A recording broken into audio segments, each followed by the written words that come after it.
Hi friends, പുതിയ വീഡിയോയിലേക്ക് എല്ലാവർക്കും സ്വാഗതം. ഞാൻ ഇന്ന് വന്നിരിക്കുന്നത് നല്ല ടേസ്റ്റി ആയിട്ടുള്ള ഒരു റെസിപ്പിയുമായിട്ടാണ്.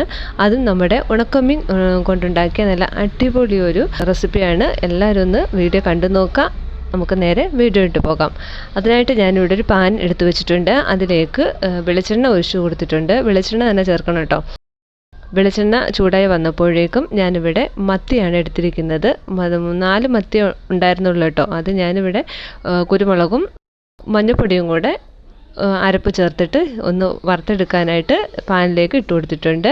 ഇത് നമുക്ക് നല്ലപോലെ ഒന്ന് മൂപ്പിച്ചെടുക്കാം. കരിഞ്ഞു പോകാതെ നോക്കണം. 2 സൈഡും പെട്ടെന്ന് നമുക്ക് മൂത്ത് കിട്ടും. ഇതിവിടെ റെഡി ആയിട്ടുണ്ട്. ഇത് നമുക്ക് മറ്റൊരു പാത്രത്തിലേക്കൊന്ന് മാറ്റി കൊടുക്കാം. ഉണക്കമത്തി നമുക്ക് 5 6 ഒക്കെ എടുക്കാം. മാറ്റി കൊടുത്തിട്ടുണ്ട്. ഇനി ഇതിലേക്ക് കുറച്ചും കൂടെ വെളിച്ചെണ്ണ ഒഴിച്ചു കൊടുക്കാം.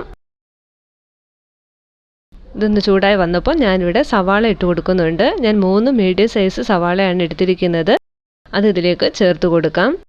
ഇത് നമുക്ക് ഒന്ന് ഇളക്കി കൊടുക്കാം. ഇതിനകത്ത് സവാള വഴറ്റുമ്പോൾ നമുക്ക് ഉപ്പ് ചേർക്കേണ്ട ആവശ്യമില്ല കേട്ടോ. നമ്മൾ വറുത്ത എണ്ണയിൽ ഉണക്കമീൻ്റെ ഉപ്പുണ്ട്. ഇനി നമുക്ക് എല്ലാം വഴറ്റി വന്നതിന് ശേഷം ഉപ്പ് വേണമെങ്കിൽ കുറച്ച് ചേർക്കാം കേട്ടോ. ഇനി ഇതിലേക്ക് ഒരു പച്ചമുളക് ചേർത്ത് കൊടുത്തിട്ടുണ്ട്. 3-4 അല്ലി വെളുത്തുള്ളി ചേർത്ത് കൊടുത്തു. ഒരു കുഞ്ഞു കഷ്ണം ഇഞ്ചി കൊത്തിയരിഞ്ഞത് ചേർത്ത് കൊടുത്തു. ആവശ്യത്തിന് കറിവേപ്പിലയും കൂടെ ചേർത്ത് കൊടുത്തിട്ട് നല്ലപോലെ ഒന്ന് നമുക്ക് വഴറ്റിയെടുക്കണം. വഴറ്റിയെടുക്കാനായിട്ട് നമുക്ക് ഇളക്കി വെച്ചിട്ട് മൂടി വെച്ച് കൊടുക്കാം കേട്ടോ. അപ്പം നമ്മുടെ സവാള നല്ലപോലെ സോഫ്റ്റ് ആവുകയും ചെയ്യും. പെട്ടെന്ന് വഴണ്ടും കിട്ടും. ഞാനിവിടെ അടച്ചു വെച്ചിട്ടുണ്ട്. 3-4 മിനിറ്റ് കഴിഞ്ഞപ്പോൾ ഞാൻ വീണ്ടും ഒന്ന് ഇളക്കിയിടാനായിട്ട് തുറന്നു കൊടുത്തിട്ടുണ്ട്. ഒരുവിധം ഒന്ന് വാടി വരുന്നുണ്ട് നമ്മുടെ സവാള. ഇനി നമുക്ക് ഒരു വട്ടോടെ അടച്ചു വെച്ച് കൊടുക്കാം. ഇപ്പോൾ ഇവിടെ 3-4 മിനിറ്റ് കഴിഞ്ഞപ്പോൾ ഞാൻ വീണ്ടും അടപ്പ് തുറന്ന് നോക്കി. അപ്പോൾ നമ്മുടെ സവാള വാടി വന്നിട്ടുണ്ട്.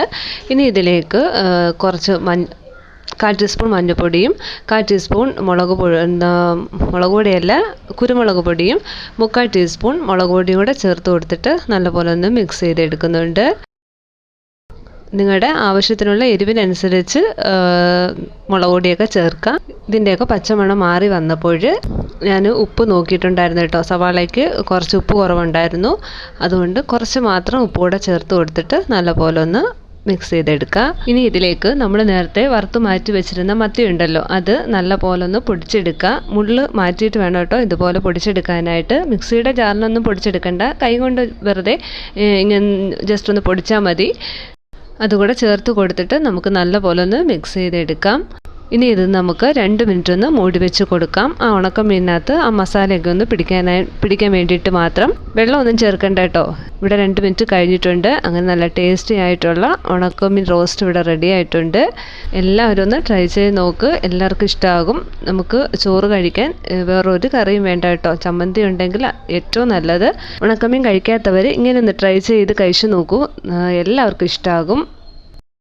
എല്ലാവർക്കും ഈ വീഡിയോ ഇഷ്ടമായിട്ടുണ്ടെന്ന് കരുതുന്നു. ഇഷ്ടമായിട്ടുണ്ടെങ്കിൽ ഒന്ന് ലൈക്ക് ചെയ്യാനും കമൻറ്റ് ചെയ്യാനും മറക്കരുത്. ആദ്യമായിട്ട് കാണുന്നവരുണ്ടെങ്കിൽ ഒന്ന് സബ്സ്ക്രൈബ് ചെയ്ത് സപ്പോർട്ട് ചെയ്യാനും മറക്കരുത്. ഇനി അടുത്ത വീഡിയോ കാണാം. Thanks for watching.